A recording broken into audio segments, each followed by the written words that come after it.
I did. I saw for animation you gave it a 10. And then you gave actually another high score too.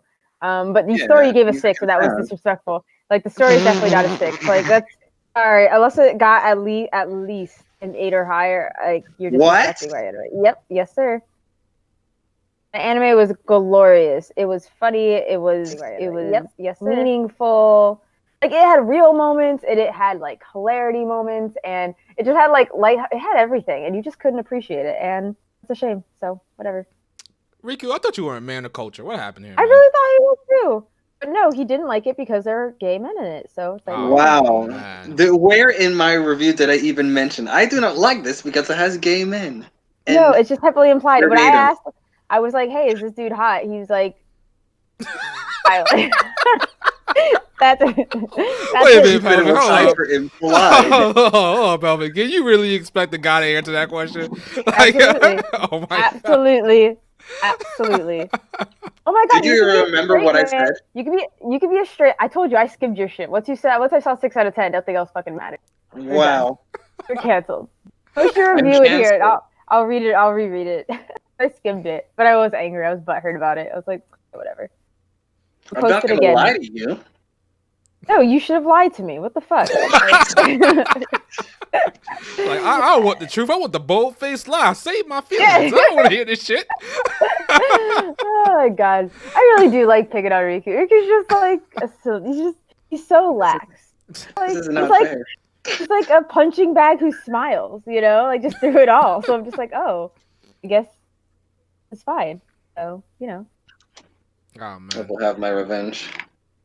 To decide with Riku here, you probably should watch Vinland Saga though. Oh, watch it because you recommend it, not because Riku did. Wow, this is happening again. My friend did this. My friend did the exact same thing. I recommend him something, and he slept on it for 2.5 years. And then someone's like, "You should watch it." I'm like, "Oh, okay." I'm like, "What the fuck?" I've been telling you to watch it for 2 years, but now Billy tells you to watch it, and you just instantly drop everything you're doing and watch it for Billy, huh? Billy's got that much pull? Okay. Oh, sounds like a you problem. Yeah, I think it is. I'm just like, oh my God, this anime is amazing. Thank you, Billy. I was like, okay, now you're just rubbing it in at this point. This is not funny. Whatever. Stop. I'm laughing. Oh my God. We live, by the way. Are we? Yep. Wow. Well, damn. How long? It's been like a good 5. God. Why are you like that? I'm glad I didn't say anything destructive. It was Riku bashing hour, so that's what it seemed like. So you good, Pelvic, you know? We're good on you. Yeah, that's true. Oh, well, what did you say? Hold on, rewind that back. Okay. So yeah, here we go. Welcome to HPMP, JRPG Podcast, episode 44. We got a lighthouse tonight. Not that many people here. A nice, short and sweet, I guess, Cass, you could say. Only the realest people are here. There you go. There you go. You know, we ain't got no souls. There's no Bob Sagariga with his Nocturne recommendations. Listen, man, guys, don't play Nocturne. It's not worth it. Wow. It's not worth it out here, man. It's not worth it. Wow. So wait, you're not so Nocturne is a no now, huh? Nocturne is a no. Well, all right. Don't play Nocturne been a no for on a while hard. from him. Don't play on a hard. Don't play on a hard to start. Just don't do it to yourself. And get a guide, get a strategy guide, and just look through it because it becomes a headache. It really does. It's annoying. All right.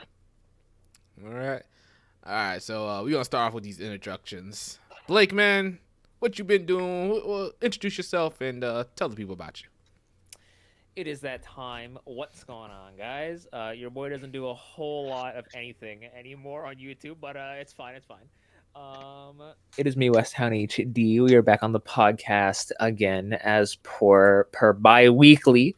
Haven't done anything too big in the YouTube space as of recently. Just kind of lacking inspiration. But hey, I do make content on the YouTube channel sometimes. I mean, I still got my podcast that I do every other Saturday.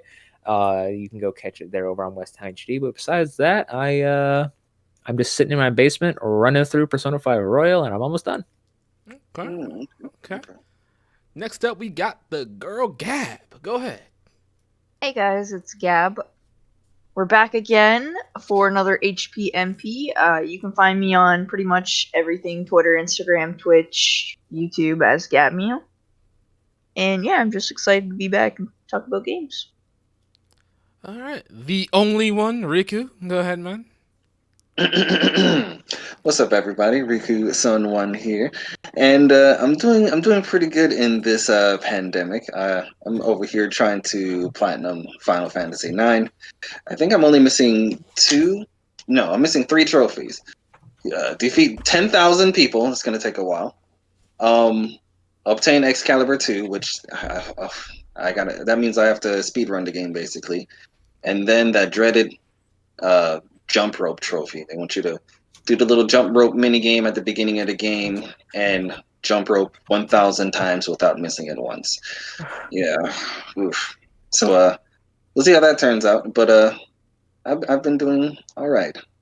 All right. And before we get to Pelvic, Salas and Naruto, I'm gonna have to ban you, man. You said Final Fantasy 9 is greater than Final Fantasy 6, bro. I don't know. We don't do that around here, fam. We don't do that around here, all right? All right, we don't take flawed opinions. Final Fantasy 6 is good but overrated. Thank you, J Run. Oh we my god. We have cultured people up in here. Oh my god. No. Thank you. See, Naruto knows. J Run. See, they're my squad. Sean is here. Herb is here. Like, yeah, they're all for me. You guys are terrible people. I leave the podcast and half your fucking viewers go down. Oh man! Oh wow! Damn! Wow! You hate to hear. It sounds like another podcast. I love you. You're right. I do put a knife in it and then I put a Band-Aid. See. I told you. Yeah, I do. I told you how she functions. Look at this pelvic squad. I love you people. You guys, I feel so welcome. Thank you. Is it my turn yet, Shadow? Go. Do we start selling the t-shirts now or after? I'm messing around, Salazar. I'm messing around. But Pelvic, since you want to be Miss Thing around here, go ahead with your intro. Keep it short and sweet. Don't include any lies. Go ahead. What's up, guys? It's your girl, Lady Pelvic Gaming. I'm always happy to be here with my gang. Always fun to mess around with them. We always just talk so much crazy. But you can find me, Lady Pelvic on Twitter. Yeah, thank you again for. I'm always very thankful to be back. I never know when I'm gonna get cut, especially by Shadow. Yeah, man, you one flaw opinion away. All right, I'm gonna tell you that right now. I know. All right. So we got all the intros. So we're gonna go to what we are playing at the moment. Pelvic, why don't you start us off? All right, what you playing right now? I'm playing like 3 games. I'm playing Animal Crossing, Overwatch, and Final Fantasy 14 until Xenoblade Chronicles Definitive Edition comes out. That's what I'm like waiting for. So I'm just kind of juggling those repetitive, mindless, whatever, easy games. Not easy. I wouldn't say Final Fantasy 14 is always easy, but you know what I mean. Games you can jump in and out of. Have you played Final Fantasy 14 with Bao? Because I know he plays that a lot. Okay, I know he plays that a lot. He endorses that crap. Oh, you endorse that crap, damn. That's not crap. I was just like, it just. I was like, okay. I was like, damn. Have you played 14? You not a fan or? Oh no, 14's on great. MMO. I played it. Yeah, I played it. It's really good. So what's that Final Fantasy 8 video? Oh, it's done. Oh, it's done. So it got glowing review, right? So it's coming out in like June or July-ish. Damn, what the hell? I have a lot. I'm not gonna lie. Part of me is just letting it simmer, man. Just letting it sit. Building up that anticipation. Oh man, can't wait to see that dislike. That dislike. I know, me too. Honestly. Me too. Honestly. No, I think there's a good amount of people who don't like Final Fantasy VIII, and if you bring about good points, they'll agree with you. So I think you'll be alright. Let's hope so, man. Oh my god, that was so sweet coming from you too. God damn it, what am I doing? I mean, you're terrible. You're a terrible person. Just like Final Fantasy VIII. That was short-lived. All right. Let's see, Blake. What you out here playing, man? Like I said earlier, I am still playing through Persona 5 of the Royal. I'm on December 12th-ish, so I'm nearly to the end of the base Persona 5 stuff, and then I hear that January is pretty wild on the Royal content. So looking pretty forward to that. I've also been going through all the Gears of War games. I played through Gears of War 1 and 2 in about a week, and I just started 3 on Friday. and those games are very, very interesting. I definitely thought 2 was an improvement over 1. One's like shooting and gameplay just felt a little bit more, should I say, slow and sluggish, I guess, but it was the first Gears of War game, so to be fair. But then 3, as soon as I turned on 3, and like the first introduction mission of 3, I'm like, okay, these games, they don't stop. They do not stop. They keep getting better with every game. I'm so excited to try out 4 and 5 and see if they keep living up to the hype between those. And as well as I've also started playing Bloodstained Ritual of the Night over on our Twitch page. And I'm not too familiar with Metroidvanias. I played a Metroid Prime Other M, and I liked the game enough, but I know a lot of people didn't like the story and the backlash and thought it was like trash and whatnot. But I actually really enjoyed Other M. So that's the only Metroidvania I've played. So playing through Bloodstained is it's really fun so far, and the weapons feel satisfying, and the graphics. It is a beautiful game, especially in 4K on my TV. It is gorgeous. So that's what I've been playing. Okay, all right. And Gabby. Let me just get the book out. Oh man, have you been playing that? Let me just get the papers out. Jesus so Christ. I can. Oh, okay, we're good. I was playing Final Fantasy X, but I'm kind of stuck at one spot right now. Where are you at? It's like the tank boss. Wait, oh fuck, I don't even know. It's in this like. It's no. Oh wait, no. Okay, so it's the guy with the purple hair. But it's his very last form when he's in the strongest. Purple. The guy that Yuna has to marry. I can't remember what his name is. Oh, Seymour. First of all, he has blue hair. Secondly, he's my husband. I love him too, but he killed me in the very last. I was like, okay, I made it through all the phases at the very last part, and then he just kills me. I'm like, I hate you. Yeah. Other than that, I beat Sakura Wars. That was really great. I've been playing Animal Crossing, and I'm pretty much at the end of Nocturne. I thought you beat Nocturne. No, I'm just at the end. I'm just too lazy to beat the final boss. Oh, that's okay. You the game's not that great. I get it. I understand. I understand that. And I platinum Persona 5 Royal. That's about it. Oh yeah, let's talk about that for a second. You platinum in Persona 5 Royal. It seems you did that in a record-breaking time. Actually, the platinum doesn't seem too difficult to do. I've gotten all the trophies that aren't story-related. Yeah. It's not as hard as getting the original platinum for Persona 5. It's like you don't have to do as much at all. So wait, you don't have to go fishing or something like that? You don't have to get all the social links? What's up? Pretty much, yeah. Really? It's like you have to max out one social link or something like that to get it. Yeah, it's a lot easier to get. Trust me. Okay, so I'm gonna try. I'm gonna look at it later and see what's up, because I was like, yo, she got that platinum in like less than a week. How the freak did that happen? You can get it as long as you pretty much do everything. Like you have to get a home run and still, but they don't make you do like the crossword puzzles and stuff. All right, I'm gonna take a look at that list. I'm gonna take a look at that list and see what's up, because that was a little bit crazy that you got that platinum. Oh, I was like, damn, Gab is just no life in this right now. She playing 24/7. Oh, Gabby, did you beat the original Persona 5? Mm-hmm. No, I think I made it to the final boss and was like, I have to level up a bit, and I was like, fuck that. What? Oh man. Oh my gosh, I can't relate. I don't understand how people get to the final boss and just like, let's just stop playing. Crazy That's to me. crazy. Who would do something like that? Not Serious? Blake is raising his hand slowly. High key, I think I got to the final boss in Tales of Berseria, and I haven't been back in a year and a half. Exactly. What? I don't understand how people. That's crazy. Like you've spent 80 plus hours with this game, and then you're literally at the finish line. And you are defeated. Like, see, that's crazy. Like, that's my thing though. My thing was I put so much time into Berseria. By the time I put it down for like 2 weeks, and then I had completely forgotten how to play. And then I came back and I kept getting folded. So I was like, I don't really want to do this anymore. Yikes. That's why you just don't stop. Like, oh, I can't. I'm sorry, I can't relate. I can't. I find if I stop in a game, it's really hard to pick it back up. That's why I barely game juggle as well, because that can, depending on the games you're playing, that can really hurt. That's why I tell myself I'm not allowed to take the game out unless I beat it. How did that work with it's like Persona one game 5? per console. Yeah, So because I remember you used to always just buy games and just play them for a little bit, but I think you've calmed down a little bit. You've calmed down.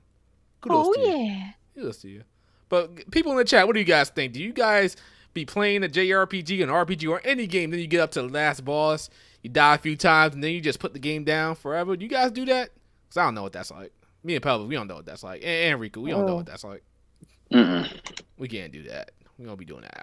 I think the only game I put down, but I picked it back up. I mean, I reluctantly and I finished it, was that Final Fantasy VIII. That was a tough one for me because I think I started that last year October or whenever it dropped last year, and I picked it up and put it down and picked it up and put it down, but it's done. Okay. Right. See, there is people in chat that just go to YouTube. I knew. Oof. Well, they just let YouTube and just watch it and let yeah, they just watch. They don't finish it. They just watch it. Okay, all right. I'm about to out myself because I never actually admitted to doing this. But I spent 2 hours on the final boss of Kingdom Hearts 1. I live streamed the whole thing. And then after a while, I just said, screw it, and I pulled up a YouTube video, and then just held my controller up to the screen and started making button inputs to make it look like I was playing the game. Oh my god. Wait! I was so on that boss for 2 hours, and there's actually a clip, because I think it was like Bao and like a bunch of my other friends were in there, and he's actually doing this right now. He cannot be doing this. Yeah, no, because I wanted to play Kingdom Hearts 2, because I heard 2 was so good, and I could not for the life of me do this final boss. But like, oh no! I also couldn't beat the Kingdom Hearts 1 final boss. I got to like, I think. I can't. No, it's understandable. It's understandable if you can't beat it, but that's some gaming scumbag stuff right there. Yeah, that's funny. I love that. I owed it to my audience to get the ending. Oh my god! I cannot believe you. Oh, Lord, I've never even heard of such a thing before. Oh, that's just crazy. That is using insane. someone else's gameplay. That's like video game plagiarism right there. Right, it is. That's a new thing. We deemed it a term. See what makes. See, I got the idea from that guy who streamed like all of like the UFC or something, and they actually let him because he had like a controller in his hand and he had like the title on Twitch under like UFC, but he was watching cable TV. Oh my god! So he was like pretending it was the game or whatever. And for whatever reason, Twitch never caught on, and people on Twitter were like, "Yo, this guy's actually streaming." No, I think he was streaming the KSI versus Logan Paul fight, and he had a controller in his hand. Yeah, and, didn't he get like he charged or something because it was like a paid event or something like that? Oh my god, a pay to watch event, yeah. We got confessions on this podcast. Anybody else want to confess to the scumbag? I have nothing that could top that. Literally nothing. I cannot think of.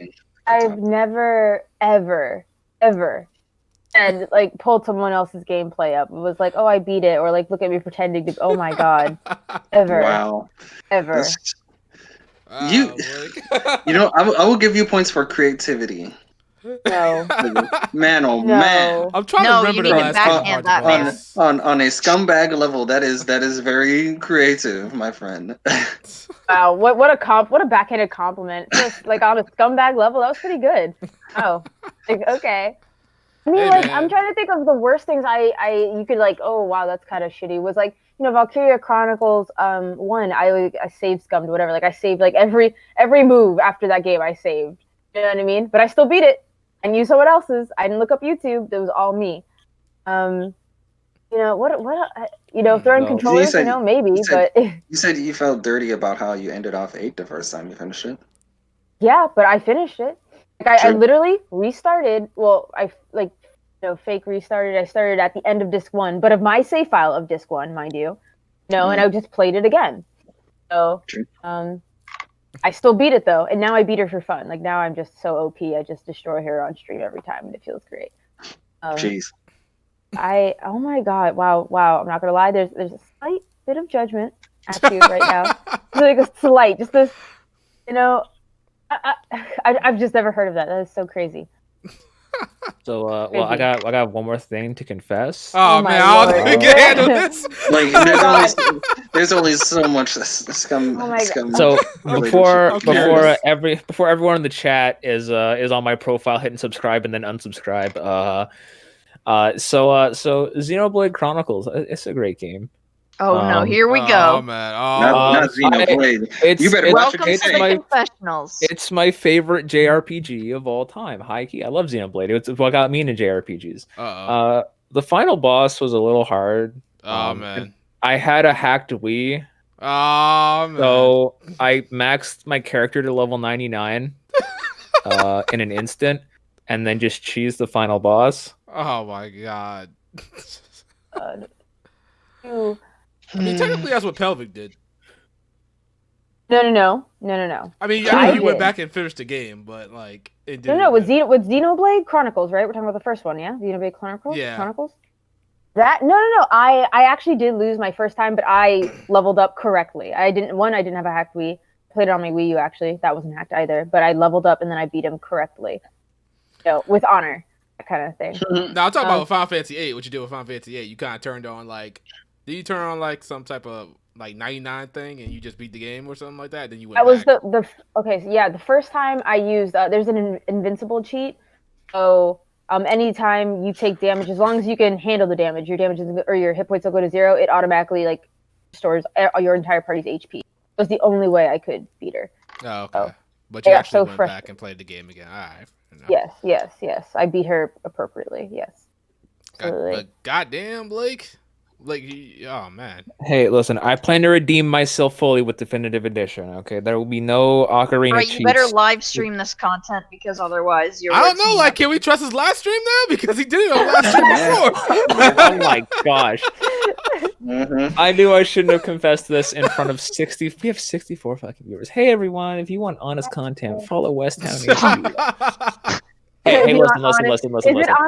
Is it honest though? Listen. At least I'm not. What was that guy's name? Philip. I'm not plagiarizing content. All right. I mean, didn't we agree that was kind of low key plagiarism? You kind of are. Bro. Listen. I changed my stream name to reacting to the ending of Kingdom Hearts 1. It's a reaction stream now. Oh my god. Oh my god. To a reaction. Unbelievable. Oh, I mean, I think the worst thing. It's like we're talking about like level up cheats. I think with Vesperia, the definitive edition, get like +5 level up. I did use that for the final boss, but I used it too. I used it only at the final boss because I got all the what is it, like the forbidden weapons or something like that, and you have to fight him like it has another form if you get all the weapons, and I got all the weapons. By the way, the weapons are only good in New Game Plus, which is super, super frustrating. That's stupid. So it's awful. So pretty much I used like the +5, I think, level pack on some of my characters, and then I beat them. So I was like, I don't. I mean, like, is it cheating that I'm using in Persona 5 Royal that I'm using the DLC Persona? No, see, I wouldn't count the DLC because I've been playing through Royal with all the DLC Personas, and I mean, they do have some interesting skills. But I wouldn't say that they like break the game. What are you talking about? I haven't found them to be super OP. What? Have you looked at the DLC personas? Some of them are super OP. I have like 3 or 4 of them in my squad right now. I don't think they're like OP. They're like, well, if you get them beyond your level, like let's say I'm level 5 and then you get like Satan, Messiah Piccolo. That's like 85. Then okay, that's some scumbag shit. But if you're at like level 5 and you get the level 5 DLC, I don't think that's too bad. Hey, Shad, remember that time I told you that if I struggled with the Okumura fight in Royal, I'd just use a DLC persona to break the game? Oh, did you? So about that fight's some trash, and Messiah Piccolo is the Messiah. Let's move on. Oh my god. Wait, who's that? Wait, you struggled in that fight? The Okumura fight, yes, because I couldn't. Okumura? Once I got up, he's the space boss. Yeah. Really? I beat him my first try. I know that. I'm like, damn, girl. This is Royal. I hear he's different in Royal. Yeah, I heard he's a lot different in Royal. Okay, because I beat him. I still beat him my first try. I got up to a certain. Hold up, Gab. What you play on? Normal. See, he's playing on hard. Okay, that's different. If you're playing on hard, okay, all right, I'll fall back. Yeah, I was told that actually the boss fight's easier if you're playing on like Merciless because it like does 3 times the damage to the actual robots, so you can actually kill them like in one hit fairly easily. And I'm like, this is some biggity ass. Oh man, we out here. Confessions on the HBMP podcast. Yeah, you better change the name of the stream to this in post, like just like you got Scarlett Nexus, TGS, Summer Games, the confession. The confession episode.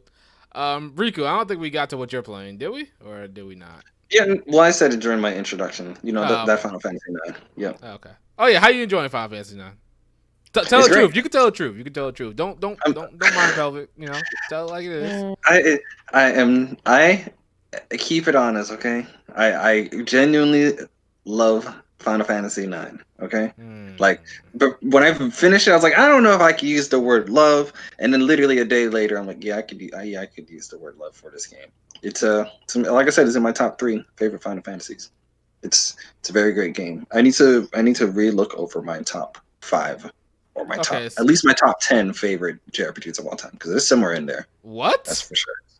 Oh yeah, that's my boy. Oh, that's what I'm talking about. Thank you. Final Fantasy 9, Earthbound, Mother 3, Suikoden 2, Breath of Fire 3. These are all like the top JRPGs. Like, these are the cream of the crop. And he said it. You heard him right here on the HPMP podcast, folks. Bada bing, bada boom. What's the mute? Said one of the best JRPGs. Yeah. Take a seat, Shadow. Thank you.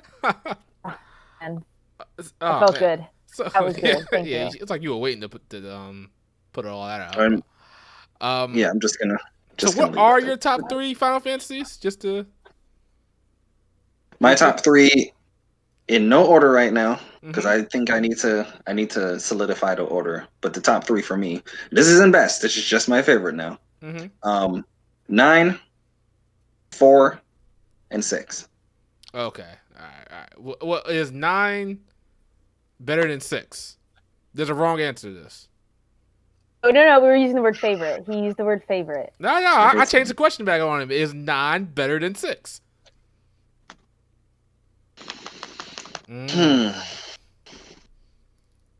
Let me get back to you with that answer. Man.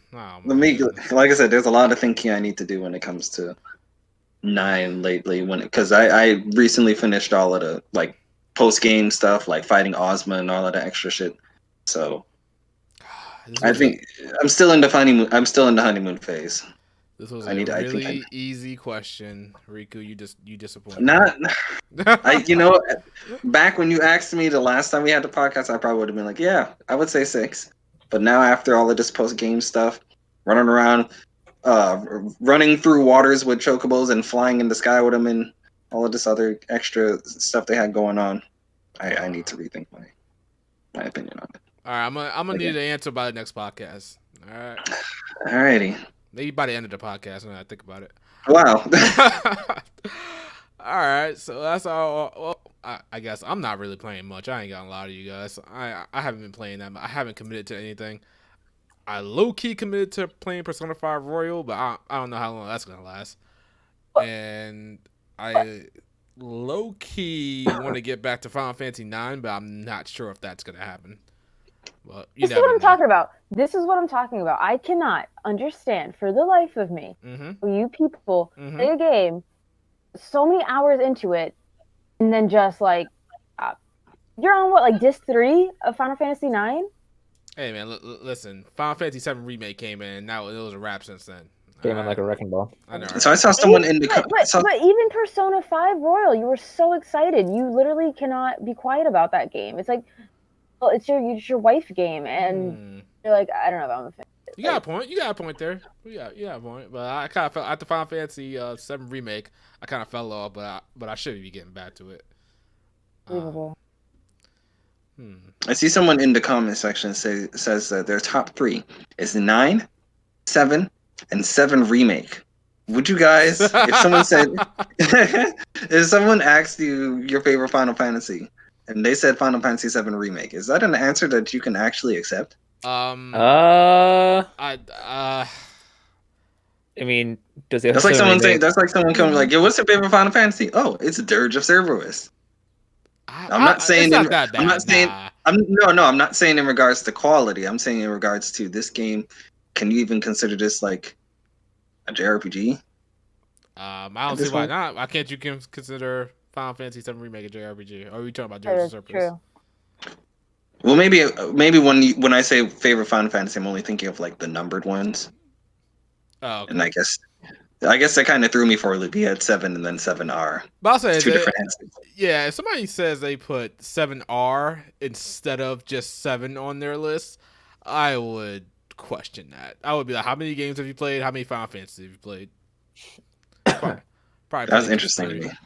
I'm not calling you out, buddy. I'm just saying that was. He was definitely calling you out, man. He was definitely calling you out. Yo, Riku called him a bitch, bro. That's crazy. Yo, wow. Go on Riku's Twitter and spam his ass. He was calling you out, bro. This is hashtag Riku. Destroy Riku Day. All right, so we're gonna jump into our first topic here. Let's talk about Scarlett Nexus real quick. Let's probably look at a trailer for this game real quick. Hold on. Scarlett Nexus. Cause I thought the game looked good, which is sad because that was the only good inside Xbox game. Yawn. I thought it looked okay, but as far as I heard, we're getting the guy behind Tales of Vesperia to be in charge of the gameplay this time around. Did you hear about that? I believe so. I believe there are several staff from Tales of Vesperia and the new Tales of game, Tales of Arise, working on this, which is kind of weird. Because, excuse me, I feel like we're gonna get this game first before we get Tales of Arise, which I don't think that should be the case. I mean, I think Tales of Arise is hanging out with SMT5 right now. Oh man, just looking at that screenshot, man, it definitely does have that Code Vein, Freedom Wars, Astral Chain vibe, graphical, cell shading. Even God Eater. Yeah, I said that God Eater. Yeah, it has that cell shading of those games. I think now it's kind of hard to like be unique with that visual presentation now. I hope this doesn't become like the cell shadings, the cell shading standard moving forward. Like it doesn't look that bad. I think it looks just fine, honestly. This is also this is a next gen game too, right? Supposedly. I mean, I think it's going to be cross-gen. Still kind of. Oh yeah, no, it's on Xbox One and PS4 as well. I guess it's just like this is like their first like. I guess there will be like comparisons and upscales, but I don't think it's like. It doesn't look like a whole new. It's on PS4 as well. You didn't hear about that? No. Well, I thought it was coming to PS5. It's coming to Xbox, PS4, PS5, Scarlett, or not Scarlett. It's coming to everything basically. It's not Twitch. How are you not surprised by this? No. It's a Bandai game. Bandai doesn't make exclusives.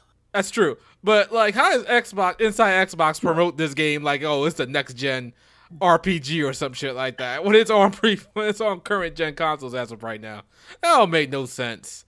Like, come on, inside Xbox was stupid. Well, you got to remember that Xbox, they're really trying to make sure that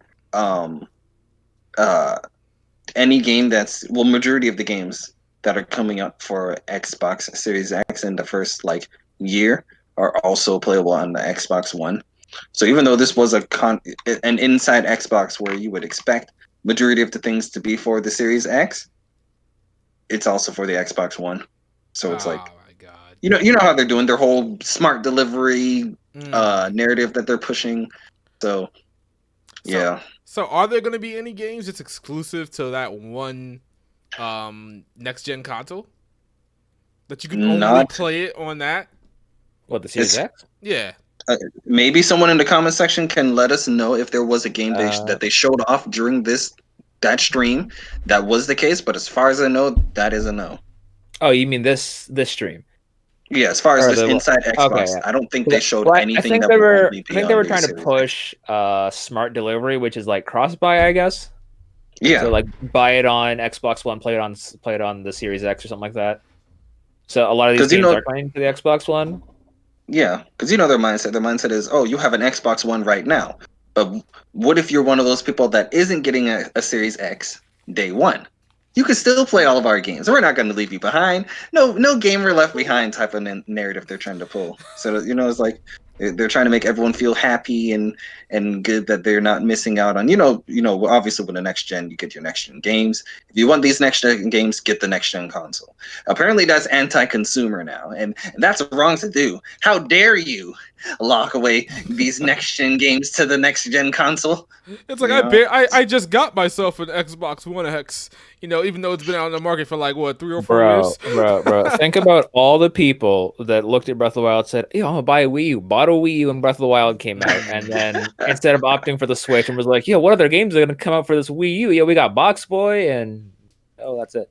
Oh man. Except smart delivery benefits people who aren't going to jump into next gen when next gen starts. That's the people it benefits. The people that are getting a Series X day one, they don't benefit anything from smart delivery. But like, I guess like in the next gen of consoles, won't they have like, you know, graphic settings or something like that? Like the game will look better on the Series X, or is it just like universal across the board? Highest game's gonna look, highest game's gonna perform. I think in regards to how it looks, you might, especially for a game like this game we're talking about right here. What's this one? Nexus, whatever. Yeah, Scarlett Nexus. Scarlett Nexus. I think when it comes to a game like Scarlett Nexus, you're definitely not going to see that big of a difference in regards to gameplay. But in regards to, I mean, not gameplay, graphics, but in regards to performance, especially with them pushing that whole solid state drive and loading times and all that stuff, I think you'll see. That's where you'll see the biggest change in regards to these type of games these first couple of years. So there's no point in early adopting. I mean, I feel like in terms of like buying consoles, I mean, I don't necessarily think you should buy a console until you see something on the console you want. Oh, okay. Well, fair enough. Like, I don't know if I'll need a PS5 day one. I bought my PS4 to play Super Robot Wars games, but those are all coming to PC now, so I don't necessarily know if I'll even need a PS5. That's true. I mean, I probably will. Because if they put like Persona 6 or whatnot, or Persona 6, if they put whatever Atlas does or whatever games that I play on my PS4 that get like exclusive or sequels like Horizon Zero Dawn that I liked enough, I'll probably play on PS5 eventually. Yeah, I think PS5. For me, I'm just done with PS4, man. I'm ready to move on. Damn. I'm sick and tired of this slow motherfucker. I'm ready for this. Huh? Why don't you have you have a PC, right? I have a laptop. Oh man, why don't you get yourself a gaming PC, man? What's up? Get yourself a gaming PC, man. You trying to push me into the gaming PC realm as well? All you need is a cheap 2060. You can even get yourself a 1060, and you'll be good to go. Shadow. You haven't seen this man Riku been making bribes in the street. This man's convincing Bao to get himself like a GP win something or other, bro. Those like little portable gaming computers. This man Riku stays on his portable gaming computers. Oh, I do like my portable gaming laptops. Oh, this man was nutting because of PS2 emulation on the go, bro. PS2 emulation on the go. Let's go. Wow. How am I supposed to play Suikoden 3 and 4 and 5 and the Xenosaga trilogy? And remember, you guys are repping up all these great PS2 games. PS2 this, PS2 that. I'm trying to play those. Man wants to lay down in bed and play them. On the go, just like how you Nintendo Switch guys always. Up to an HDMI converter. You guys always talk about on the go with your Nintendo Switch, right? Why can't I have that with PS2 games? Well, I mean, if you're willing to spend like, what is that thing running for, like $1,000? No, it's not $1,000. It's $780. I could build you a PC for $780. No, but can you fit it in my pocket? You can't fit that. We don't have the Ant-Man technology. Jesus. All right. So is anybody gonna get Scarlett Nexus day one? No. Hell no. Hell no. Damn. Jesus. No, you gotta drop that price. It doesn't. I don't know. It just doesn't look different. It doesn't look particularly unique. It's very reminiscent of God Eater, or even like Code Vein and stuff. I just don't see it being the coolest part of the like what we saw, in my opinion, were like the monster designs. Right? I thought the monsters looked kind of cool. Like, all right, something like flowers, plant life, like the earth attacking you. Okay, cool. But that's kind of where my interest begins and ends, you know. The story, like we don't know much about the story, but game, nothing really attractive, unfortunately. That's another thing she said is the fact that, and this was a reoccurring thing across this entire Inside Xbox showcasing, and I realized this, and then I hit Twitter and everyone was saying the exact same thing that I saw, was the fact that they were boasting so much about showing off gameplay, but when it came to damn near every game they showed off, it was snippets of gameplays and scissor reels and montages, and you really couldn't grasp what you were watching, because you're not getting one full intact gameplay footage. You're getting like little snippets here with some CG in there, little snippet there.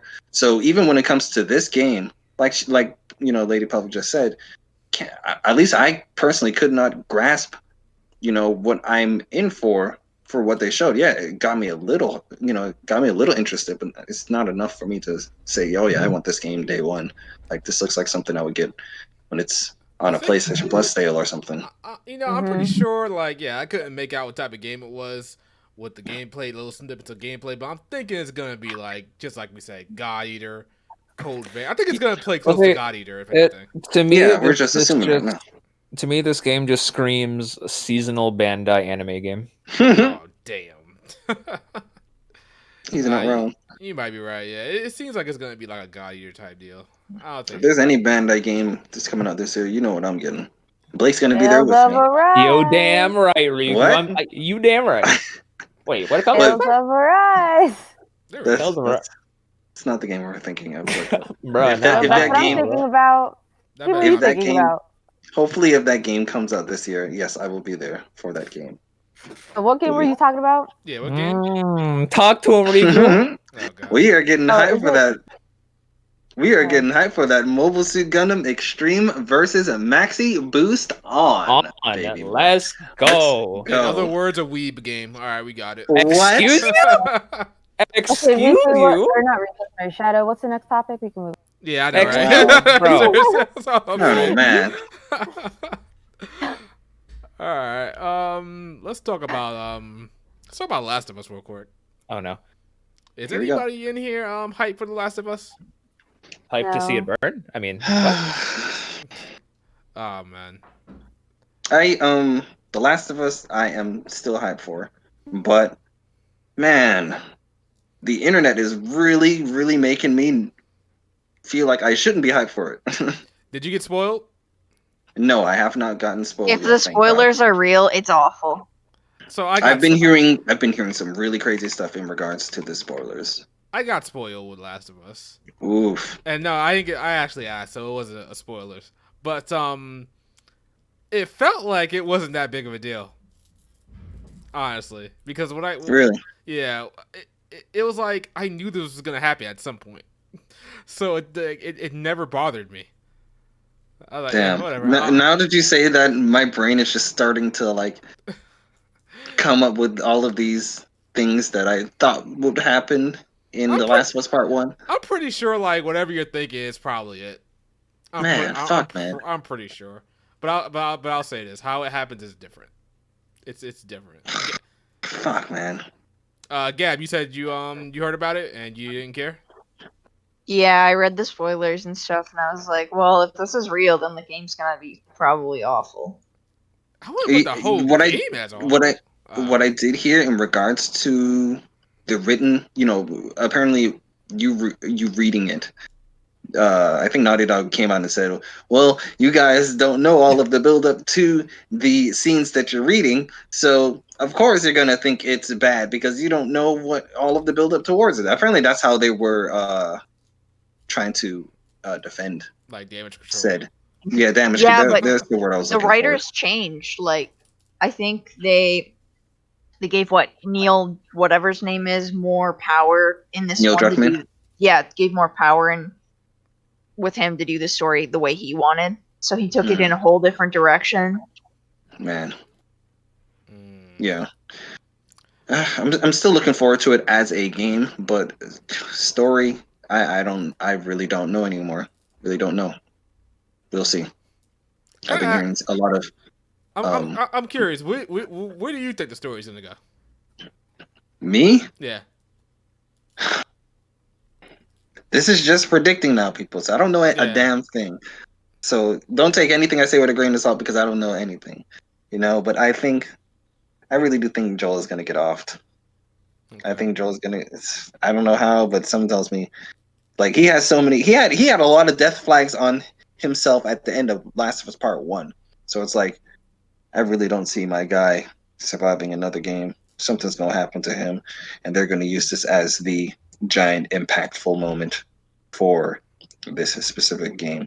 Him and Ellie obviously aren't on good terms, and something tells me they're going to use that, tug at those feelings, and then they're going to kill my boy off.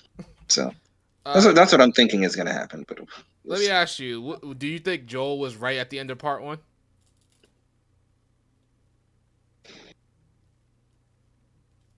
Jacob? I really don't know how to answer that question. I really don't know. Oof. Was he right? If how I think it's going to turn out, it turns out that way, then I would say from his perspective, sure, yeah, he was right. Do you agree? Would you have done the same thing? Yeah, Riku, it sounds like you're really having a hard time here. What have I?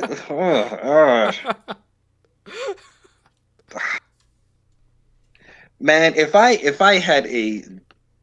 I knew for sure that sacrificing Ellie at the end would have, made everything good, I don't think I would have did the same thing. Nah. Ooh, okay, fair enough. No, I don't think I would have done the same thing. All right. Pelvic, are you even interested in Last of Us? Nope. Oh man, that's interesting. Were you a fan of The Walking Dead? Nope. Interesting.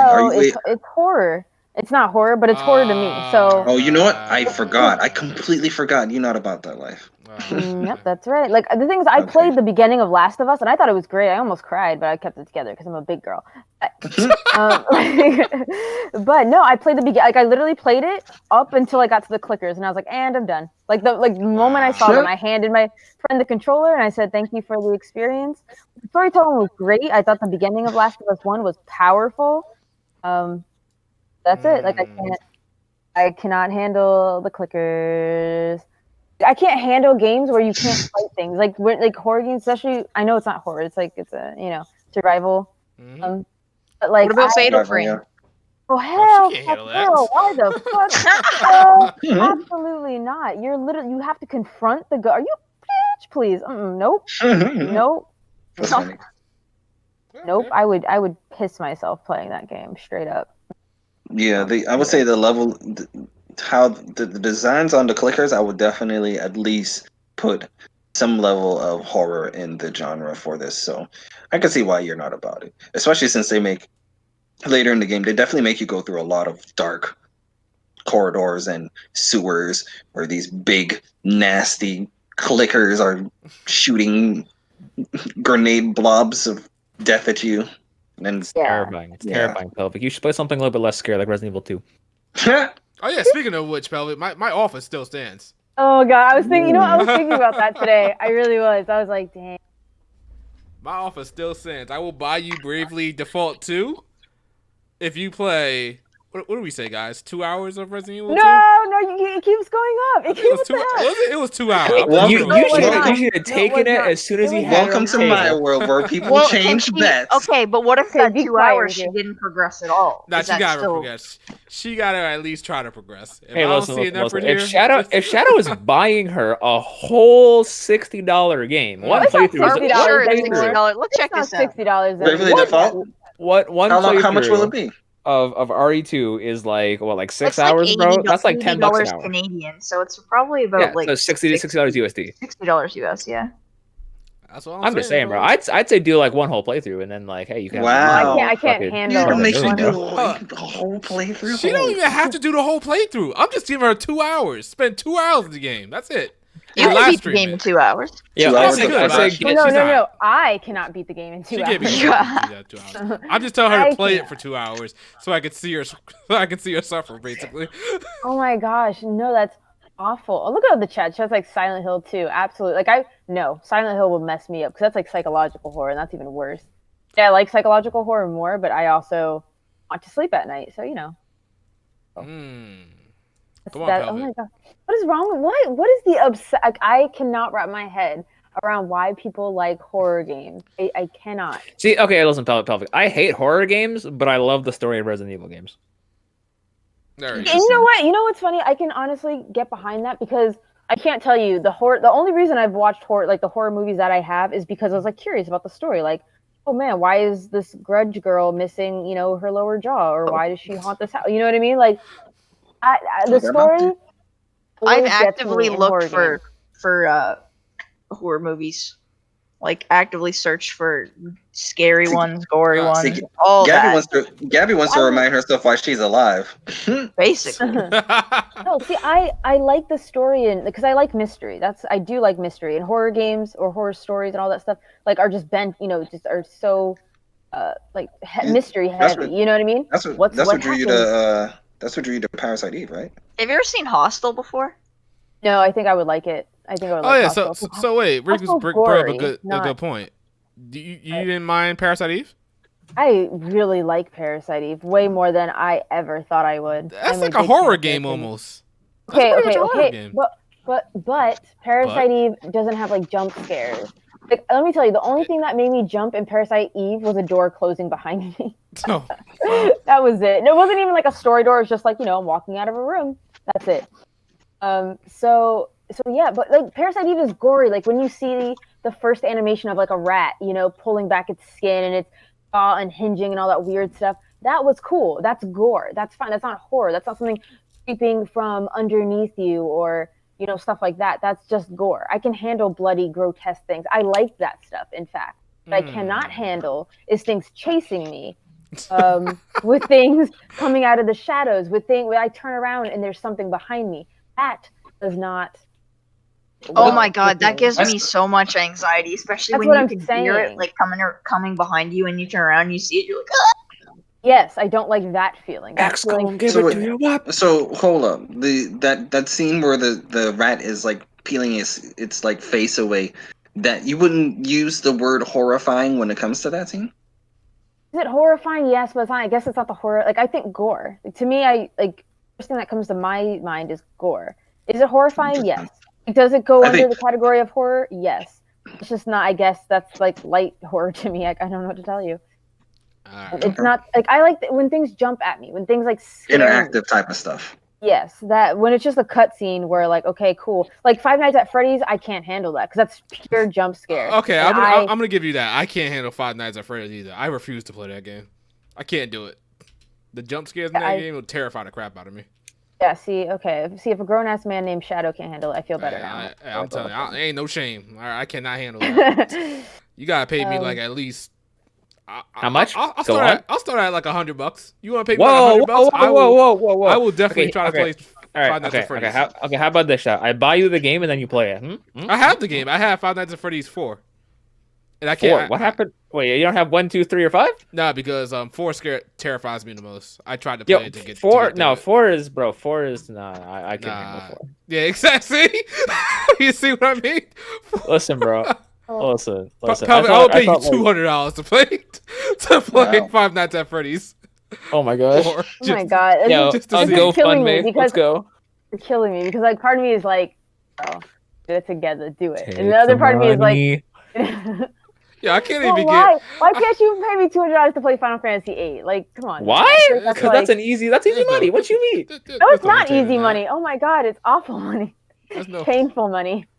Oh man. Yeah. Why can't you pay me $200 to play like Quest 64? That's Oh nah, it's terrible. I might pay you some money to play Nocturnal Hard. No. See? People are saying people said Parasite Eve doesn't age well. I mean there's some age to it. I'm not gonna disagree there, but like I think the walking speed is like the worst of it all. People say Senua's Sacrifice has some psychological horror elements. Has anyone played Senua's Sacrifice?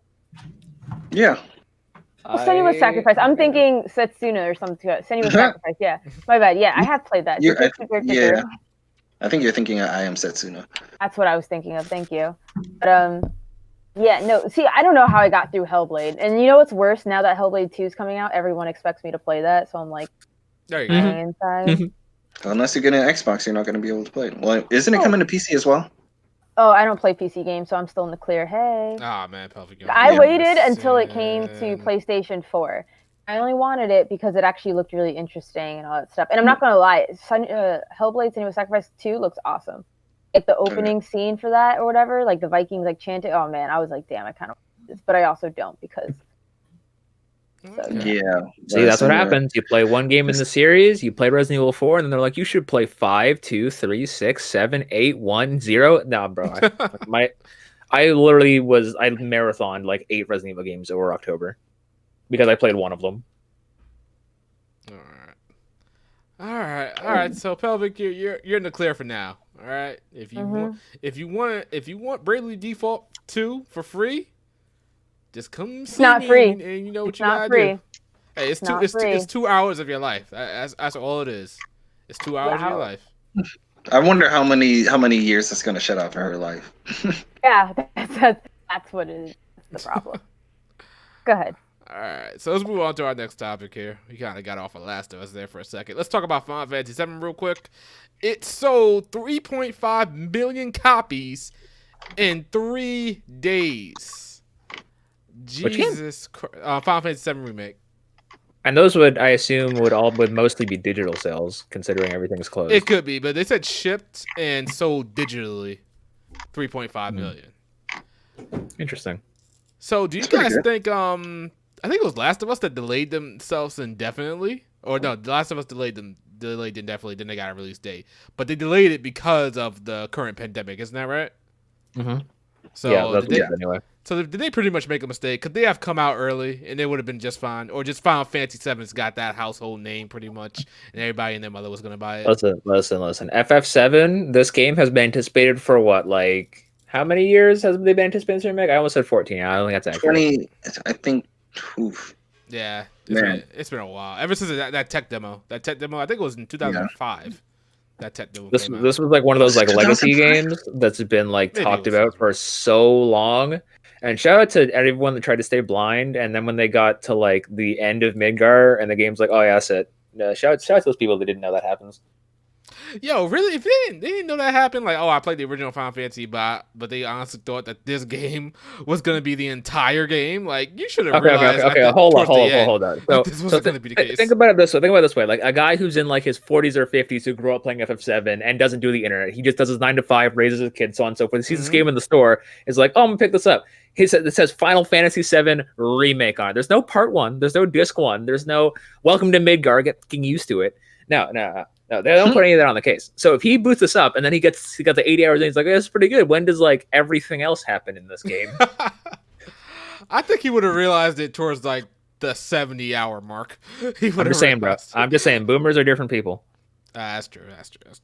But I can imagine like. Go ahead. Sorry. Go ahead. Yeah, I was gonna say I can imagine if somebody like they went to jail after they played Final Fantasy VII, the original. And then they came out and they saw the remake, and it was like, "Oh, I'll play the remake." And then like, "Oh, it just ends at Midgar." Like, what the fuck? And then he goes back to jail for murdering someone. Then by the time he gets out, the second part is out. Jesus, that's one way to wait. Wait, so hold on. Did Animal Crossing sell more? I'm pretty sure it did. Animal Crossing has hit like not 20. Has it 26 million? I don't know. No, there's no way. There's no way it's that high. Animal Crossing did pass some astronaut. I think Animal Crossing. I want to say it passed Sword. No, did it pass Sword and Shield? No, yeah, it did. I did hear. I heard that Animal Crossing is like passing like Smash Bros, Sword and Shield, like Mario Kart, and I'm like, it's passing everything. Whoa, is it passing Smash? Yeah, I passed Smash. It's a Pat Smash. Hold on, I need to look up the sales numbers myself. Hold up. I think I just saw 13.4 million. I'm telling you, Animal Crossing. That's what I'm saying. Animal Crossing decimated. Fucking. I like that. Someone in the chat was like, "Animal Crossing sold more." Dabs on him. I don't understand this game. This game. What is so great about it? Shadow, play it. Oh my God. Play it, Shadow. You could just go outside. That's what you can do. You can build your land. I feel like this game is an insult to all game designers that put like heart and soul into their games. Oh my God! What are you saying? Oh my God! That's what I'm saying. I'm saying it. All right? I'm tired of this. All right? This game, all you doing is going out picking up leaves, fishing and stuff like that. Yeah, that's all you do. But we got games like Shadow Leaves. You are sounding like a Call of Duty player now. Oh man. He called you a Call of man. My guy, this man insulted the graphics. He said picking up leaves. For the record, they're weeds. We harvest weed in this game, I'll have you know. Ain't that right, Gabby? No.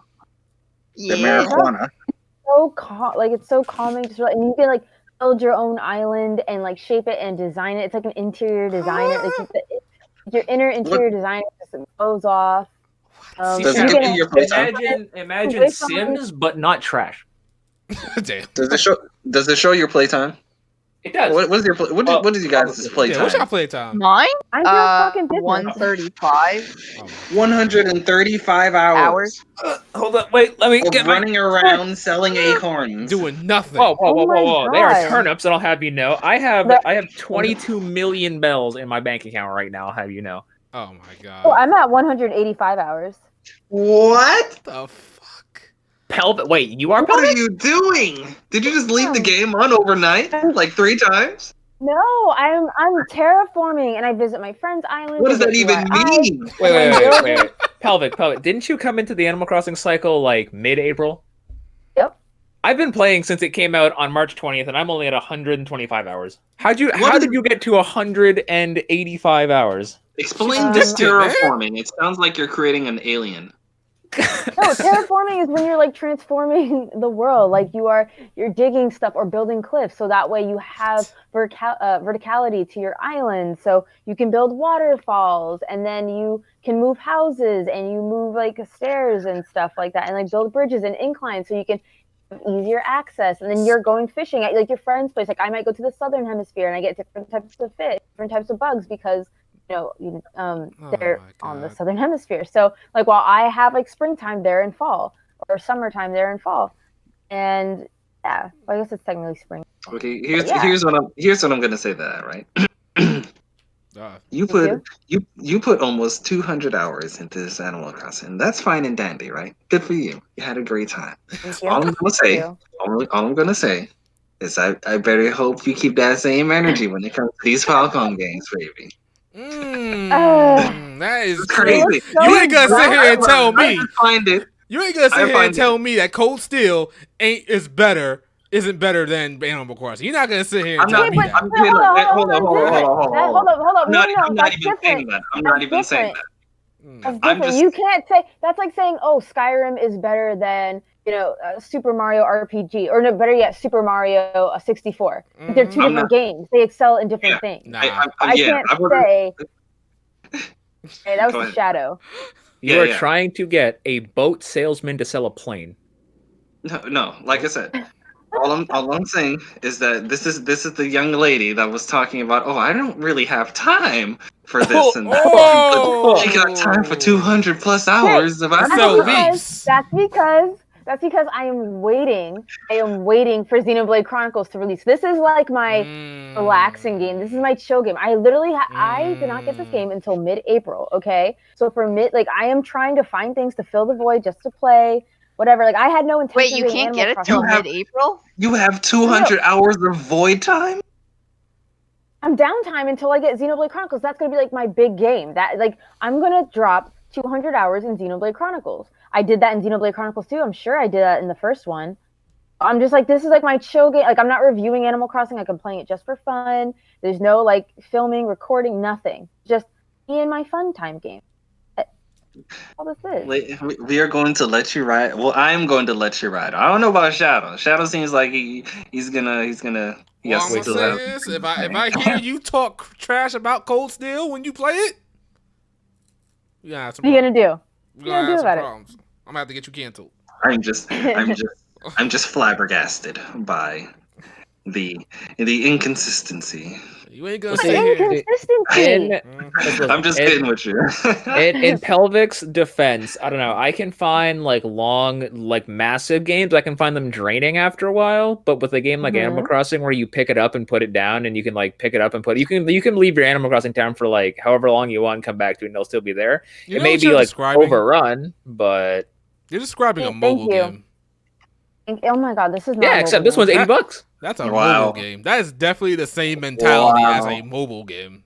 It's on the Switch, so I guess it could be classified a mobile game. It's a beautiful game. Switch is mobile. Oh my god, these Animal Crossing zealots. Listen. What we need to do is we need to get Shadow to get Animal Crossing. Then we need to have a special HPMP where it's just us running around Animal Crossing, and we need to show Shadow the greatness of Animal Crossing. He'll visit Pelvic's Island. He'll visit if he visits Gab's Island. That's gonna be the entire podcast. I have a question. Is this either any of you guys' current game of the year right now? No. Okay. I dial. Okay.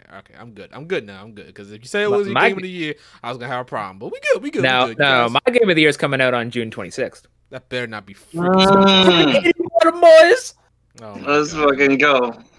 All right, so we got sidetracked with Final Fantasy VII Remake, getting completely trounced by Animal Crossing.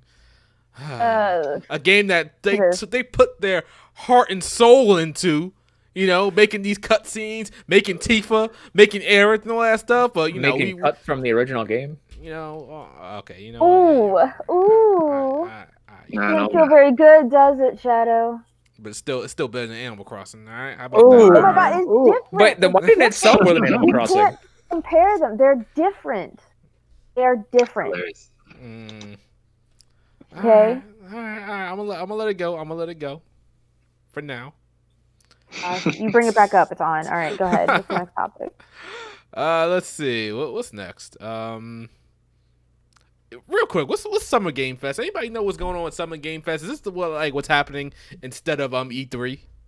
So Summer Game Fest is this event put on by IGN, I'm pretty sure, and they just have like a bunch of different companies like sending them like footage and stuff from games. And I think they're gonna have like playable demos and stuff, or IGN's going to get their hands on demos, I think, to like showcase up and coming games. IGN. I thought this was Jeff Keighley's thing. Is this what this is? I thought this was done by IGN. As far as I remember, correct me if I'm wrong, but as far as I remember, Jeff Keighley or whatever his name is, like basically Jeff Keighley, because you know how he has the game awards at the end of the year. That's his thing. But hold up. IGN. No, I'm confusing. So IGN's doing their own thing called Summer of Gaming. So I confused the two names. Okay.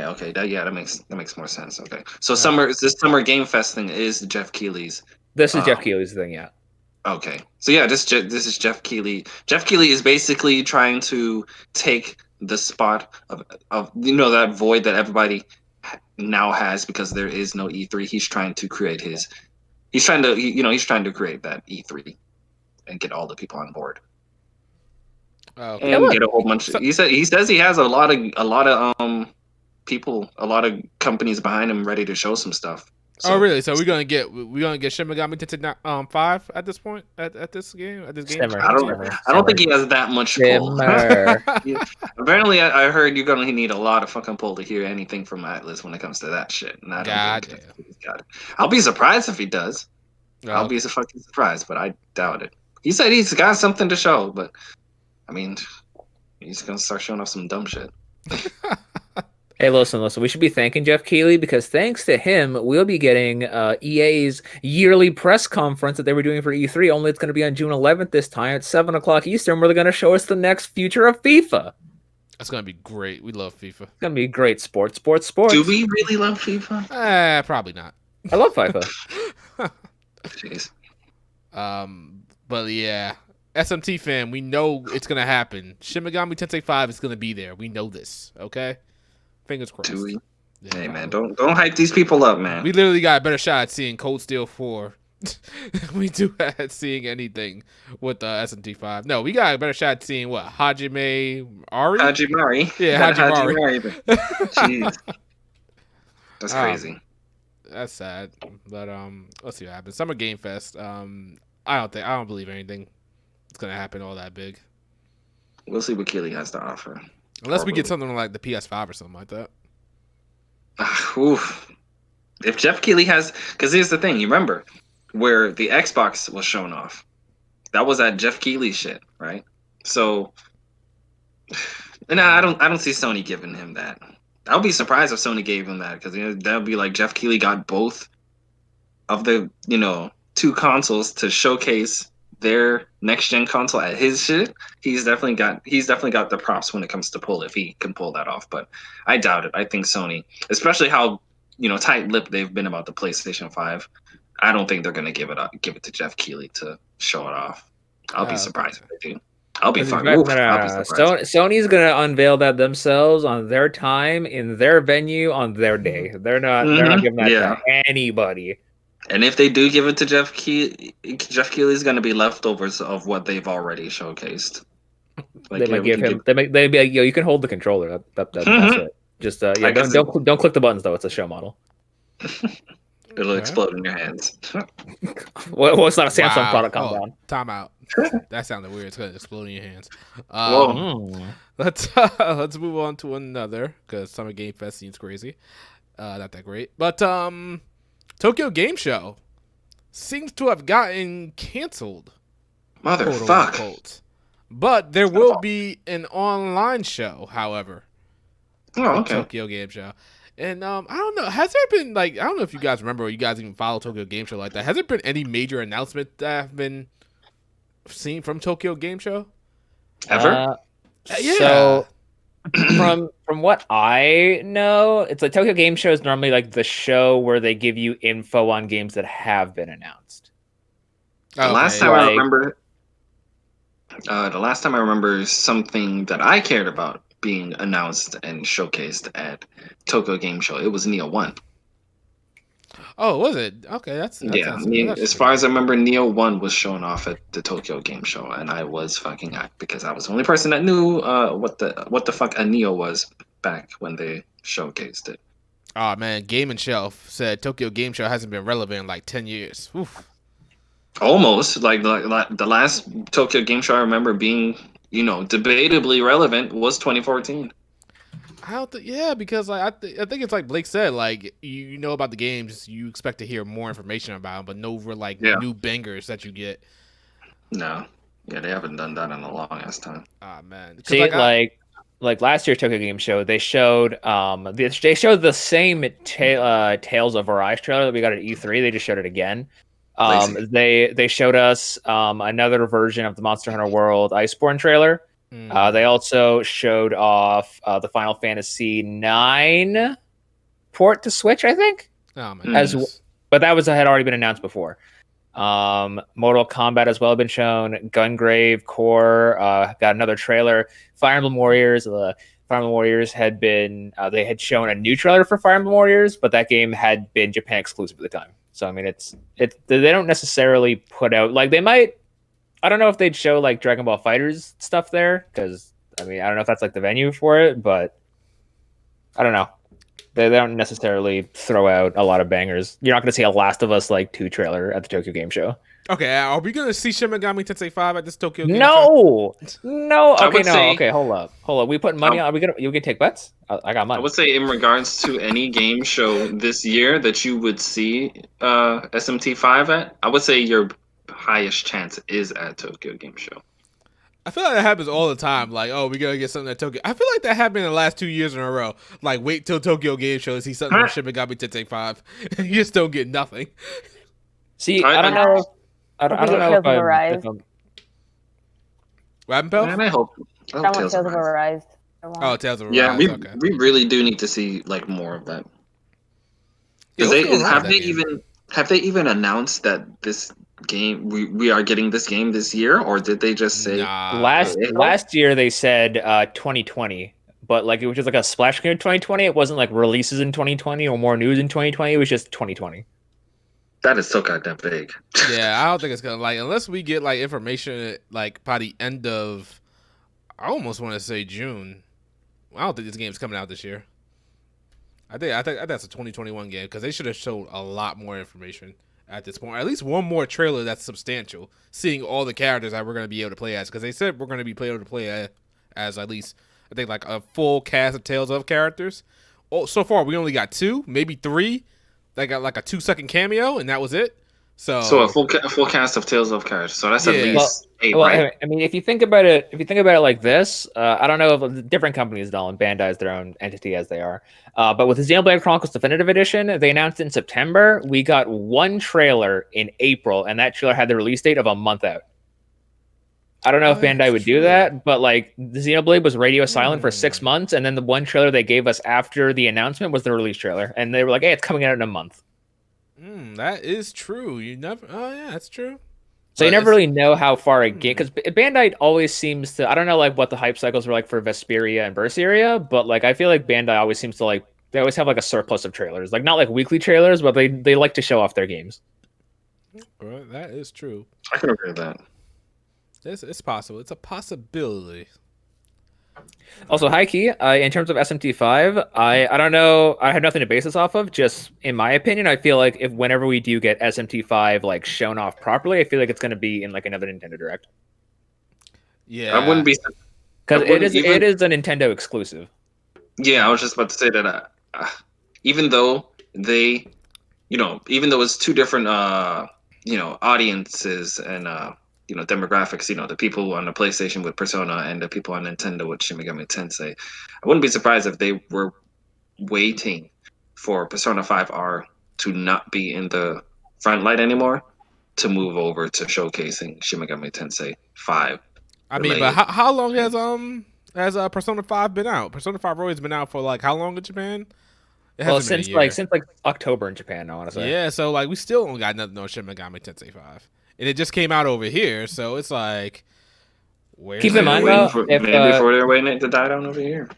I think as well something that they could do is if they do put SMT5 in Nintendo Direct, there's a high chance that if they do announce localization for Persona 5 Scramble, it's going to be in a state of play. Oh yeah, we also still got Scramble. Although, is Atlas gonna give a Scramble to a Sony state of play with the reputation those have? I don't think so. Is Scramble even out in Japan?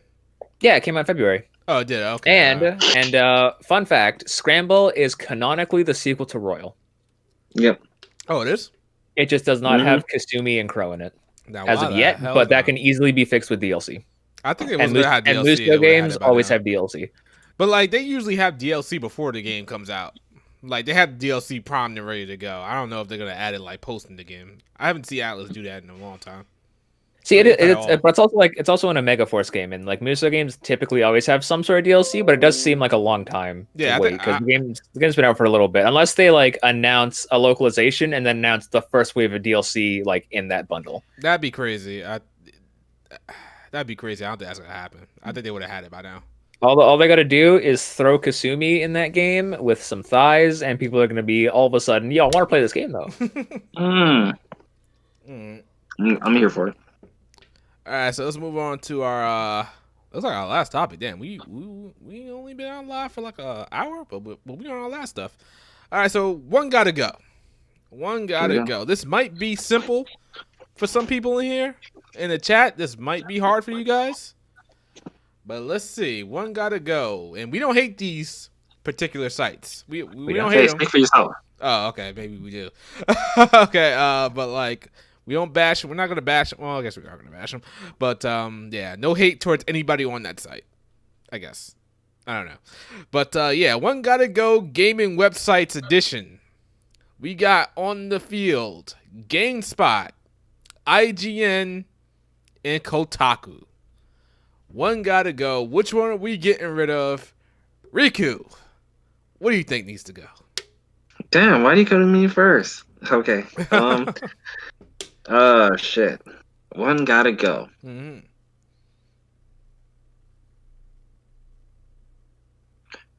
So, okay, hold up. When it comes to this specific one gotta go. Okay. If I remove this site, does it remove everything they've ever posted on there? They don't exist.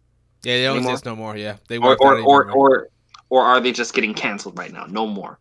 Anything else? They're just gone forever. Like at Thanos, they get taken away from history, just like snapped into dust. There we go. Damn. Because I was about to say Kotaku, because like what's his name just left, so I'm like, okay, now that Jason Schreier is gone, Kotaku can get the fuck out of here. Because I was the only person over there that I liked. But now they're just saying that they don't exist to begin with. I would say get GameSpot out of here. Oh, GameSpot. Yeah. Yikes. Yeah, get GameSpot out of here. Why do you say GameSpot? What's wrong with GameSpot? I don't necessarily think anything is wrong with GameSpot, but like I said, I fucks with Jason Schreier. So even though Kotaku has said a lot of fucking dumb shit, like back on my other podcast, they had a name for Kotaku. They used to call them Kotak shit because they just would not stop coming out with a bunch of bullshit to talk about. But Jason Schreier was always that one person over there that I for the most part, I agreed with a lot of his articles. IGN, same thing. They had a lot of fucking bullshit. Yeah, well, everybody knows the fucking quote. You can't spell ignorant without IGN. And they But same thing. I actually enjoy PlayStation Beyond and Colin Moriarty and Greg Miller. I enjoyed all of that stuff that they had in there. I personally could not vanquish all of that from existence either. But when it comes to GameSpot, I don't really have anyone at GameStop that I gave a fuck about. And I do remember them having some reviews over there that I felt like maybe this site shouldn't exist. So yeah, I might have to go with GameSpot. I don't have anything against with them, just the other two I have, specific people there that I would prefer not to, snap them out of their existence. All right. That's me. Pelvic, you around? What are you getting rid of? Honestly, I think I'd do Kotaku. Kotaku, I think I feel like they wrote some, like, clickbaity articles, if I'm remembering correctly. Just write what articles. Was the word used? Clickbaity? Oh, clickbaity. Oh, yes, definitely. Very big clickbaity. I unfortunately I can't think of any examples right now. I just Kotaku and like if you put Polygon in here, oh boy. But anyway, that would have been too easy. Yeah, that would have been too easy. But I think I don't know. Kotaku just has a lot of clickbaity articles that kind of upset me, and I don't think really do great things for the community. I also want to state that I don't read a lot of reviewers, because I don't want it to impact my review. I try to avoid that, and then I just kind of forget to be like, oh, what did IGN say or Kotaku say or da say? So I never actually, read that. I just see like kind of what I saw on Twitter about certain clickbaity articles that just seem like, for clicks, or like, did this person say this, or this seems like this, or feminist stuff or this stuff, and I'm like, oh, God. And it just, I'm not saying we can't talk about games from a social standing, but I feel like their stance is just it's a lot of hot takes. Hot takes are fine, but I think there's a way to say them, and I think I just don't like how they talk to their viewers sometimes. I don't think or their readers, I guess. And I think that kind of bothers me. You're allowed to say whatever you want and think however you want. We all experience games differently, right? True. But I think it's just how they say things that really bother me. It kind of turn me off from supporting their work. Understandable. Okay. Blakey boy, what are you getting rid of, my guy? So, you're not my girlfriend. Please don't call me that. Why can't I be? Shadow, I will talk to you after the stream. So now, see, I'm torn. I've never had any beef with GameSpot. Kotaku says dumb shit for the sake of saying dumb shit. And I'd never really had anything against IGN, but IGN said 4 words. And these four words was immediately when I blocked them on Twitter and unsubscribed from them on YouTube and never looked anything up from their page again. Yikes. Sonic was never good. Ooh. Y'all remember when they said that? When they said that? I was like, oh, that's crazy, because last time I checked, your articles were never good. Out of here. Okay? Nah, bro. Listen, Kotaku says stupid things, like, just for the sake of attention. But I don't know. Call me petty if you want, but at that point, bro. And you also see someone in the chat. They also rated Omega Ruby of Sapphire like a 7.5 out of 10 or something because there was too much water. Ah, man, no. Classic. Like, bro, man, just get IGN out of here, bro. I used to want to work for that company. Now I'm like, I want to work to destroy that company, bro. Sonic was never a good head ass, bro. I'm about to walk into their headquarters in my Sonic onesie, bro. I'm gonna speed on my ass cheeks out and everything. It's gonna be, bro. Nah. Get IGN out of here, bro. I'm a speed run in my ass cheeks. That was a quote. Listen, it's fine. It's fine. That's insane. All right. Lord. I don't think Gab is around, but I'll tell you what I get rid of. I can't get rid of GameSpot. Me and GameSpot's got some history from way back in the day. Man, I used to love GameSpot. I used to go on GameSpot as much as I do Twitter. Like, seriously, I used to love GameSpot. I used to go on, they used to have unions, and I used to post on there. I was a leader of my own union. I made my own card battling game. I was in this one union for Pokemon. I had my own gym battles going on. I can't get rid of the history for GameSpot. I love them too much. They've done some dumb stuff in the past. Like I remember one time they gave a Dragon Ball Z game a really bad score, and I was mad, but I was extremely young and I didn't know any better because Dragon Ball Z game, they're not that great anyway. But as a kid, I used to love it. Let's see, Kotaku. I ain't gonna lie. There was a time where Kotaku was like the only website I could access at work, and that got me through some pretty boring ass times at work. So I just open up Kotaku, read some articles, and I would just like the day would go right past. But Kotaku, man, listen. I ain't gonna lie. Kotaku knows what to put to get clicks, and that's really what it's about at the end of the day for those types of websites. They want the clicks. They want you there. It's kind of like running a YouTube channel. Like we all know what's good. It's like views. Like gotta run your hustle. Just to add to that, in the bad light of Kotaku, they have known multiple times in the past for just straight up breaking embargoes, not giving a fuck. So that's not good on their part. But it just goes back to what both of you guys said. They'll do anything for the views and the view count, clickbaits and all that stuff, and that just follows their narrative. Yeah, I think maybe a week ago I retweeted something like it was a really stupid article like Final Fantasy VII taught me how to dodge. I was like, are you fucking stupid? Like, Jesus. And I was like, okay, you know what? This was just a clickbait. This had to be just clickbait to get people to click on it and rage so they can get all the views and whatnot. That ad revenue they needed, So I understand that. Like, you gotta get some writers or authors or whatever that know how to really just like, I guess, rustle the public. I guess you could say. But man, they be having some clickbait stuff that I can't even click on. I think Jason Schreier, he did one review that I just wholeheartedly did not agree with. Can't remember. I think it was Octopath Traveler. And he hated it so much for stupid reasons. I don't know. I can't remember. I think he hated Xenoblade Chronicles 2 as well.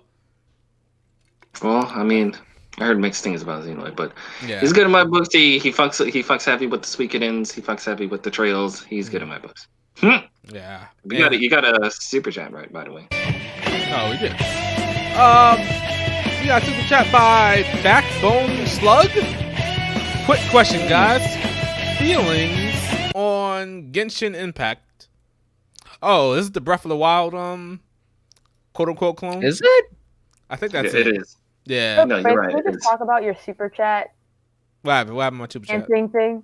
Oh, you. No. Don't worry about that, Pelvic. Don't worry. Don't worry. It's fine. Don't worry. Shadow is a man of culture. Just leave it be. Okay. All right. So all I'm saying is, Pelvic, you probably had some two guys kissing or something like that. I don't even know. Whoa. I'll be out here with my stuff. That's what I'm saying. Just a reminder that you thought the new DLC character from Fire Emblem Three Houses was a chick. So I don't recall any of this.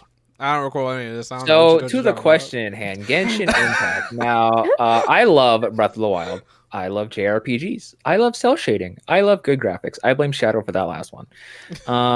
This game looks like it's not even trying to differentiate itself from it just looks like Breath of the Wild with 60 frames, more weapon options, more story focused, whatnot. It's like if Breath of the Wild was like a JRPG. And I am here for this. I love Breath of the Wild. I put so much effort and time into this. This seems like one of those games that I'd pick up, try, see if I like, and then go from there. But it is more on my radar than it isn't, if that makes sense. Cool. Anybody else want to get this game? You just reminded me of it, really, because I completely forgot about it. It looks good. It looks beautiful and stuff. It's just, I think my thing, right? With open world games, I'm more skeptical of them.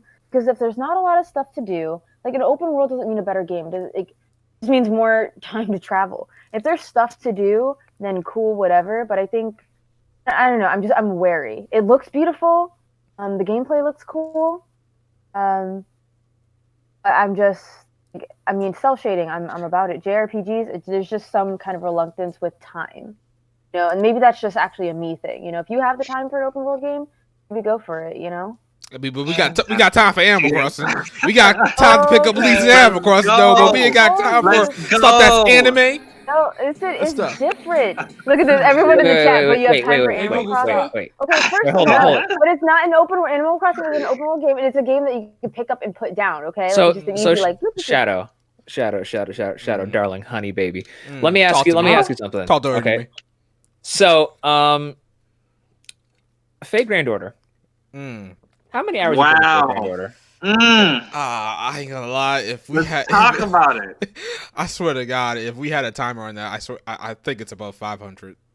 Man, oh man. Now, that's crazy that you have a pick up and play game that you play. I mean, it's like you're judging Pelvic here for playing a game that she purchased. That's crazy. But you know what's interesting about something like Fate Grand Order? It actually involves strategy. You know, man, like you actually have to think about your moves. You have to wait for cooldowns. You actually gotta do JRPG stuff. You know, bro. Listen. You know? Shadow gonna run into a tarantula his first time playing Animal Crossing and go, "What happened?" Listen, okay, there is thought that goes into Animal Crossing. When you're trying to decorate your town, when you are placing bridges and inclines, you want to make sure it's symmetrical. You might be just a centimeter off, and if there's your whole entire island off, like there is strategies. And then I gotta play decorator. Okay, got it. Or when you get a villager that moves into your town without your consent, and you're like, I don't like this guy, so you fill his house with weeds, trash, and you barricade him in so he can't leave his house and he wants to leave the island. Okay, so there are strategies in place here. Is that what this game is teaching you? If you want someone to leave, you gotta destroy the house they live in. All right, so you gotta put roaches in there. You gotta put weeds in their face, bro. You gotta make sure every time they look at you, you have to avoid them. Don't talk to them. You gotta give them like a week of the cold shoulder, and eventually they'll say, "You gotta something that's working out." And you're like, "Yeah, get the hell out of my island." But anyway, the narrative that this game is pushing onto the youngsters that get this game is okay. I don't want to hear that. Put it down. Put it down. Listen, it's a relaxing, easy game that you could just like mellow out to. All right. I'm sorry that you can't appreciate that. So, back to the question at hand. Genshin is apparently it's free and you can try it on all platforms. Like, is it the demo out? Like, is it out already? Or I don't think it's out because I just got. They had a closed beta for the game back in April. I think they're gonna have another one too. Okay. Backbone Slug said Genshin is free, so you can try it on all platforms. I mean, I don't know. It depends on. Well, one depends on when the new demo beta test comes out, and then two, Chronicles. So excited! So excited! You guys excited for the definitive edition for Xenoblade Chronicles? Oh, absolutely. I'm trying to. I'm trying to get someone to find me a good deal on a Nintendo Switch so that I can purchase one and be there for this Xenoblade Chronicles Definitive Edition hype. But sorry, Riku, you're on your own. We were gonna buy my little brother a Switch for his birthday on Thursday. Yeah, that never happened. Damn. I've been hearing that it is tough to find one. See, and what bugs me is, y'all didn't hear this from me, but my workplace that I will not name to remain secretive. I know for a fact my workplace has Switches, but we've been closed for a month and a half. So as soon as we open, bro, it's going to be like freaking Black Friday, and they're going to be full price, though. So everyone's just going to be clawing over everyone just to see. Yeah, I don't know. I think I might have to miss out on Xenoblade. Not because I want to, but because I can't really. So Riku, hold up. So what you're saying is every time I see one of those little articles that says Switches here for sale, so you don't care where you buy it from, so long as it's regular price, you'll buy a Switch. What is the regular price again? $299. I think $299 in the States. I think. Yeah, it is $299. And when you say $299, is that the Switch Vanilla or the Switch Lite? Switch Vanilla. I think the Switch Lite's like $199. Yeah, it's $100 cheap. It can't. Yeah, if you can find me that $299 one, link me that in the Discord. I will keep you posted. Alrighty, thank you, young sir. All right, we got some people speaking facts in the chat. There was something in the chat that said all games are greater than Animal Crossing. That's all I'm saying. Wow, I like that person. If that is someone, he means himself. Just so we're clear on that. All right, so we got kind of away from the topic. Well, there's one got to go. I don't think we got every. Well, I didn't choose. No, we're talking. Yeah, go ahead. Yeah, I'm gonna choose IGN because IGN is just trash nowadays. I tried to get to IGN when I got banned from GameSpot. It didn't work out. Banned? I forgot what I did. I got banned for doing something. Yeah, you were doing some shady stuff, huh? Yeah, I ain't gonna lie. I probably was. You know, you plagiarizing video games and saying no. Man. IGN also had that scandal going for them. So I mean, I wasn't doing anything that crazy, but yeah, I'm gonna get rid of IGN. I don't think Gab is back. So one final time in the chat: GameSpot, Kotaku, IGN. Which one you getting rid of? One more time. All right. Let's see. I think we got anything else? Anything else we want to talk about real quick? So Jamie Hunt is smart. He's like Final Fantasy 9 over Animal Crossing, and I'm like, I see what you did there, buddy. Oh, what's that name so I can ban that? Oh my gosh!